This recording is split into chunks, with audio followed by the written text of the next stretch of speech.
माखन चोरी करने लगे। कन्हैया की टोली बन गई, ग्वाल वालों की टोली बन गई साथ में, और कन्हैया घर घर माखन की चोरी करने लगे। एक दिन की बात है, क्या होता है कि कन्हैया ने एक सखा था और उसकी माँ उसके लिए लड्डू खाने के लिए नहीं देती थी, और उसकी माँ लड्डू बना करके कंस के और गांव मथुरा में और लड्डू बेचने के लिए जाती थी। वो सखा बोला, कन्हैया हमारी माँ और हमारे लिए लड्डू नहीं देती है खाने के लिए। तो कन्हैया बोला, तू चिंता नहीं कर, हम आज तेरे साथ में चल रहे हैं। तू तो ऐसा करना कि तू और घर के पिछवाड़े रोने लगना, रोने रोने की बहुत आवाज आना चाहिए, जिससे तो तुम्हारी जो माँ है वो कहेगी कि हमारा लाला रो रहा है, और यहाँ से वो लड्डू हम दीवार के पीछे फेंक देंगे। बोले ठीक है। और जब उसकी माँ लड्डू बना रही थी, इतने में कन्हैया पहुंचे। कन्हैया वहां पर पहुंच जाते हैं और उसका जो लाला था वो पीछे चला गया, रोने लगा, जोर जोर से रोने लगा, जोर जोर से रोने लगा। अब तो वो गोपी कह रही है कि लाला तू ऐसा कर कि तू ये कोपर, जो लड्डू का कोपर है, वो देखे रहना, और हमारा लाला रो रहा है, ना जाने क्या हुआ, किसने मार दिया उसके लिए, ना जाने काय रो रहा है, देख करके मैं आती हूँ। तू जो लड्डू का कोपर है ना, तू ये कोपर और पकड़े रहना। बोले जी। बोले हाँ जाओ। और जहां से वो देखने के लिए गई, कन्हैया ने दोनों हाथों से लेकर के जल्दी जल्दी जल्दी जल्दी जल्दी जल्दी कोपर के पूरे लड्डू और घर के पिछवाड़े फेंक दिए, और कन्हैया कोपर पकड़े हैं। ऐसा कोपर पकड़ लिया कन्हैया ने, और वहां से गोपी आई। गोपी ने देखा कि कोपर तो खाली है, और लड्डू कहाँ गए। बोले काय कन्हैया, लड्डू कहाँ पर गए हैं। बोले आप बोल गई थी कि कोपर पकड़े रहना, हमें लड्डुओं से क्या करना है, हम तो कोपर पकड़े हैं। तुमने लड्डू की थोड़ी कहा था, तुम तो ये कहा था कि कोपर पकड़े रहना, इसलिए हम कोपर पकड़े हैं। अब तो कन्हैया माखन की चोरी करने लगे। एक बार की बात है कि हर घर में चोरी कर लेते थे माखन की, और कछु की चोरी नहीं करते, माखन की चोरी करते थे। और सखा भी थे साथ में, सखा और भी थे। एक दिन की बात है कि ग्वाला और ग्वालनी रात में सो रहे थे,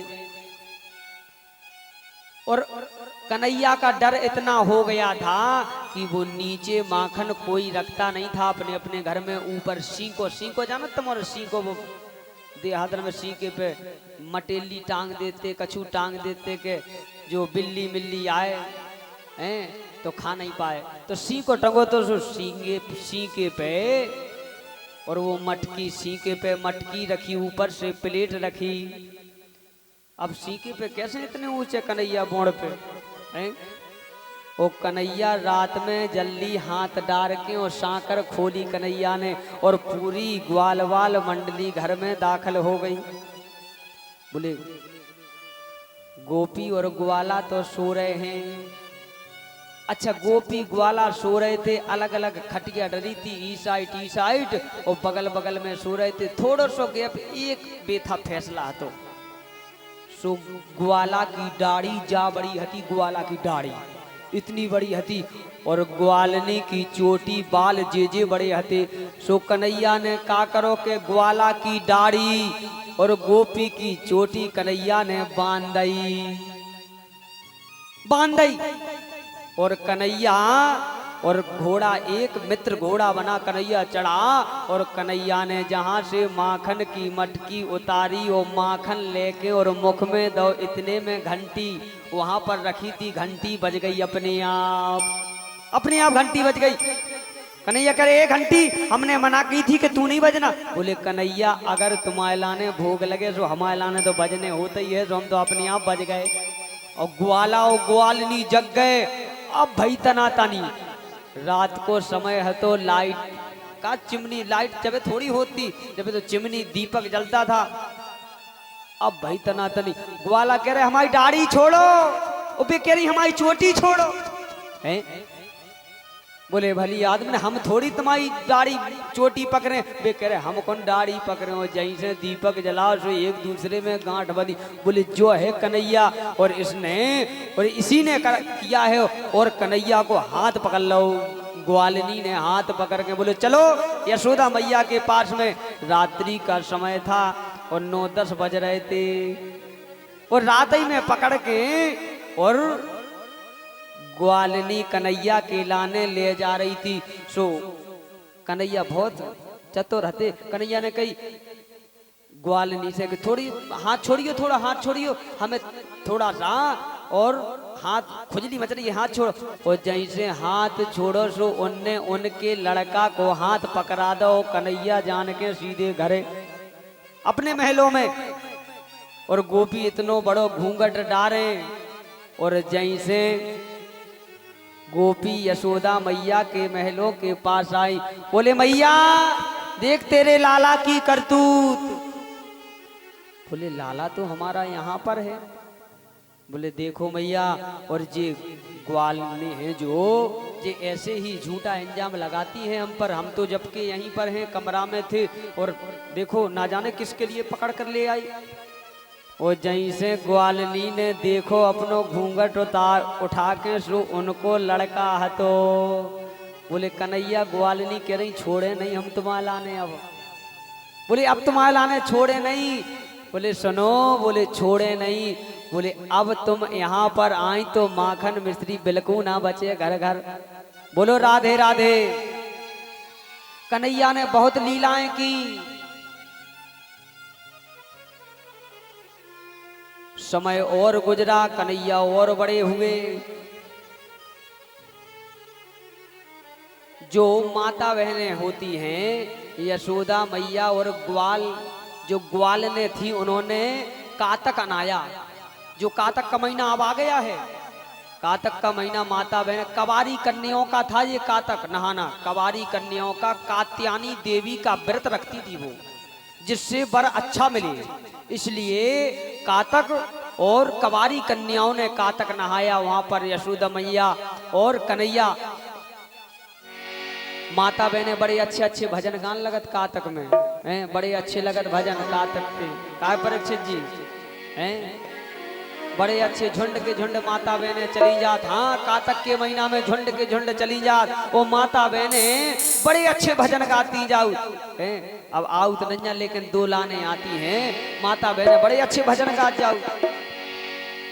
ओ जिनके हम दासी बेई ना मिले, जिनके हम दासी बेई ना मिले, जिनके हम दासी बेई ना मिले, जिनके हम दासी बेई ना मिले, ओ जिनके हम दासी बेई ना मिले, जिनके हम दासी बेई ना मिले। माता बहने झुंड के झुंड चली जा।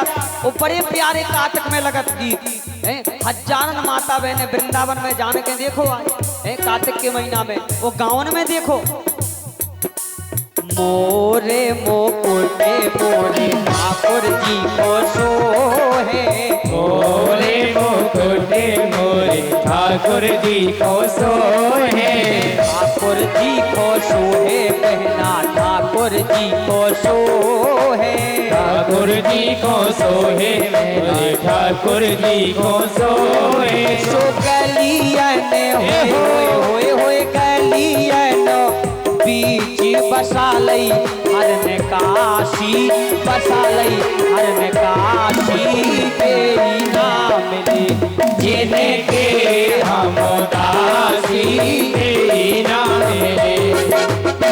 ताली सेवा करते हुए सभी लोग।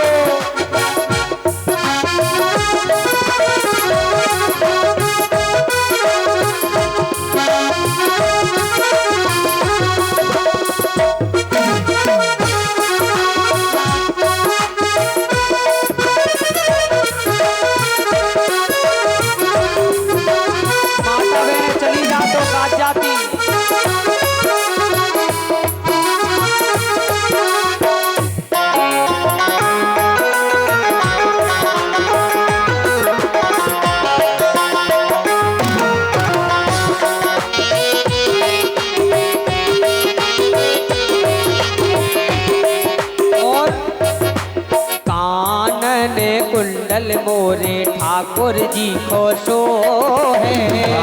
नैने कुंडल मोरे ठाकुर जी खुशो है। ठाकुर जी खुशो है बहना ठाकुर जी खुशो है। ठाकुर जी खुशो है कान्हा ठाकुर जी खुशो है। सो गलियन होए गलियन बीचो बसालई हरन काशी बसालई हरन काशी तेरी नाम जिले के हम दासी तेरी नाम ले। ओ जिले के हम दासी तेरी नाम ले।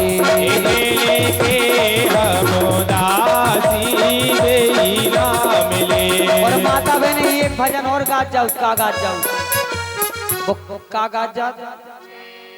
ओ हमारो नैया को रे अपनो तो नैया को रे तो मैं बेने श्याम। ओ हमारो नैया को रे हमरो तो नैया को रे तो मेरे श्याम। बस इतने का याद माता बहन हमारा ने कौन का तक गीत आउता है। हाँ और भी गान लगत माता बहन अच्छे अच्छे बहुत बढ़िया गीत गाऊ। कातक के महीना में बड़ो आनंद आऊ हैं जब छेड़ा लगत।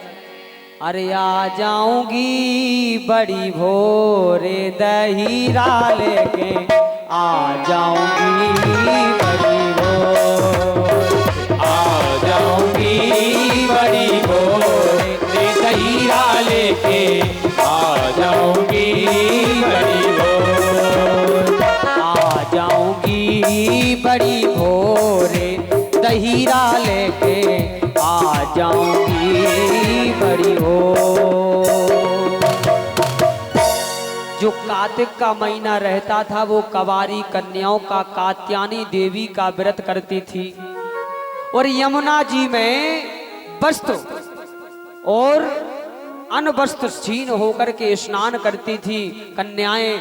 इतने में कन्हैया ने देखा सो वस्त्र जो वहां पर रखे थे और कन्हैया ने वो वस्त्र लेकर के और यमुना कदम की डाली पर चढ़ गई। अब गोपियों ने देखा बोले कन्हैया हम वस्त्र ले गया। बोले कन्हैया वस्त्र दो हमारे जल में से नहीं निकलेंगे हम। बोले सुनो अब आज से और सौगंध खाओ कि बिगर वस्त्र के यमुना मैया में स्नान नहीं करेंगे क्योंकि यमुना मैया का अपमान होता है। बोले ठीक है कन्हैया अब नहीं करेंगे। कन्हैया ने वस्त्र वापस दे दे और कन्हैया ने बहुत सी लीला की। कालिया नाग के लिए ना था कन्हैया ने। क्या हुआ कि कन्हैया और जो ग्वाल बाल थे और बलराम जी थे। बलराम जी शेष का अवतार है। कन्हैया ने सोचा कि अगर जो इनके समाज वाले हैं शेष के अवतार अगर कालिया नाग के लिए हम मारेंगे वहां से भगाएंगे तो इनके लिए बुरा लगेगा, इसलिए दाऊ के लिए वहां पर नहीं जाना चाहिए। क्या करें? तो कन्हैया में और बलराम जी में और जो सखा थे उनमें चर्चा हो गई कि जो कोई भी कबड्डी का खेल खेले और जो कोई भी कबड्डी में हार जाएगा उसके लिए मामा कंस के यहाँ और फल लेने के लिए बाग में जाना पड़ेगा। बोले ठीक है। कबड्डी का खेल हुआ और बलराम जी हार गए कबड्डी में। तो कन्हैया बोले दाऊ भैया और आप जाओ और फल लेकर के बाग में से वो कंस मामा के वहां से लेकर के आओ। बोले ठीक है। और जब बलराम जी जाते हैं तो वहां पर धेनु का सुर था। धेनु का माने का हो? धेनु का सुर माने का हो? धेनु माने का हो? धेनु माने गाय और धेनु का आदो का लगावे से का होगा? धेनु का माने होत गधा। हाँ गधा। और जब धेनु का सुर वहां पर था और बलराम जी के लिए मारने के लिए वो दौड़ा और बलराम जी ने एक मुक्का दिया और धेनु का सुर का वहीं गोविंदाय नमो नमः होगा। अब तो बलराम जी बड़े प्रसन्न हो गए, फल लेके आए। बोले कन्हैया कन्हैया, ग्वाल वालन से सबसे कह रहे कन्हैया आज तो हम वो करे आए जो को ने नहीं करो आज तक। बोले का करे आए? बोले हम धेनु का स्वर के लाने मारे आए। सो कन्हैया हंसने लगे, हो ग्वाल वाल भी सब हंसने लगे। बोले दाऊ तुमने शुरुआत करी सो काय से? तुमने शुरुआत करी सो एक गदा से। बलराम जी के लाने बुराई लग गई। बोले बताओ, मोहल्ला के हंसबे सो ठीक है, गांव के हंसबे, पड़ोसी हंसबे सो ठीक है, जब घरई को भैया हंसी उड़ान लगे तो फिर बात फिर का है बताओ? जब घरई को भैया हंसी उड़ान लगे। बोले दाऊ आज से कन्हैया तेरे से किट्टी है और आज से तेरे साथ में नहीं जाऊंगा, अलग हम जाएंगे, गाय बछड़े चढ़ाने के लिए अलग जाएंगे, तेरा मार्ग अलग मेरा मार्ग अलग। भगवान सोच रहे जो तो हम चाहते ही हते, जो तो हम चाहते ही हते।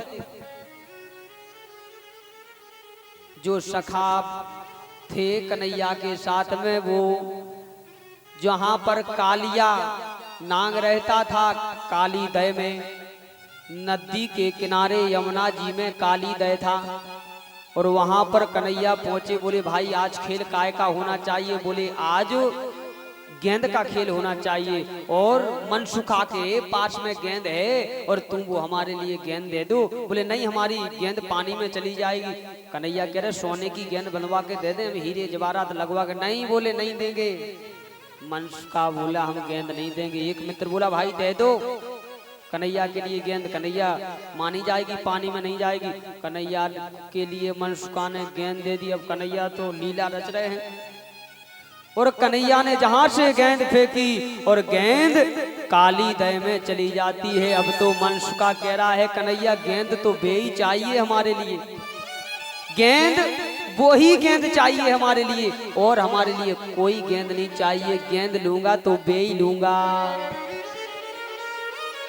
और कोई गेंद नहीं चाहिए हमारे लिए। सो भगवान कदम की डाली पे बैठ के बोले रुको गेंद लेके आ रहे हम तुम्हारी। सब मित्र ग्वाल कह रहे कन्हैया मानी जाओ, उस जल में कालिया नांग रहता है। अच्छा काली दई थी, अगर पक्षी भी ऊपर से निकल रहे तो जहर कालिया का इतना था कि पक्षी भी ऊपर से निकलवे से मर जाते। गाय बछड़े उसका जल पीते थे काली दय का, तो गाय बछड़े भी जानवर भी सब मर जाते थे, इतना जहर तेज था। जब काली दय से कन्हैया ने किसी की बात नहीं मानी, वहां से वो कन्हैया गिर पड़े और सीधे चले गए। कन्हैया ने अपना रूप बनाया, सीधे चले गए, और वहां पर कालिया नांग सो रहा था। कालिया नांग की पत्नी जाग रही थी। पत्नियों ने देखा कि इतना बालक सुंदर कहां से आया, और उस बालक के पास में जब कन्हैया के पास में वो पत्नी पहुंची नांग की, तो वहां पर कहने लगी कि जाओ भाग जाओ, तुम यहाँ पर काय आए हो? हमारे पति देव अभी सो रहे हैं, अगर जाग जाएंगे तो वो तुम्हारे लिए मार डालेंगे। जाओ तुम इतने सुंदर लग रहे हो, जाओ यहाँ से भाग जाओ। कन्हैया बोले हम भागवे नहीं आए, हमें तेरे भगावे आए। हाँ बोले भगावे आए हमें तेरे से। और जहीं से कालिया नांग जागा, कालिया नांग के लाने दूर से खुशबू आ जाती मनुष्य की। बोले कौन है? दूर से कालिया नांग के लिए मनुष्य की और खुशबू आ जाती थी। जब कालिया नांग जागा तो कालिया नांग के पास में और भगवान पहुंचे। जब देखा कालिया नांग ने, तो कालिया नांग ने जहर छोड़ा, लेकिन भगवान तो भगवान है, उनके लिए क्या होता। आज कालिया नांग का और भगवान का युद्ध हुआ। भगवान ने नस नस ढीली कर दी कालिया नांग की, कालिया नांग की नस नस ढीली कर दी। और आज भगवान कह रहे तुम यहाँ से चले जाओ।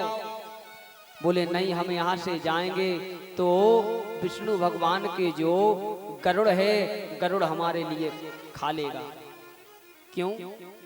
बोले इसलिए कि एक मुनि तपस्या करते थे वहां पर, और जो नांग थे वो गरुड़ प्रतिदिन आता था। गरुड़ कहता था कि सर्प खाता था, वो खाता जाता था। एक दिन और पंचायत हो गई कि जो जो बूढ़े बूढ़े सर्प होते जाएंगे, एक एक सर्प देते जाएंगे, और कछु दनन में नंबर हमाओ आगो।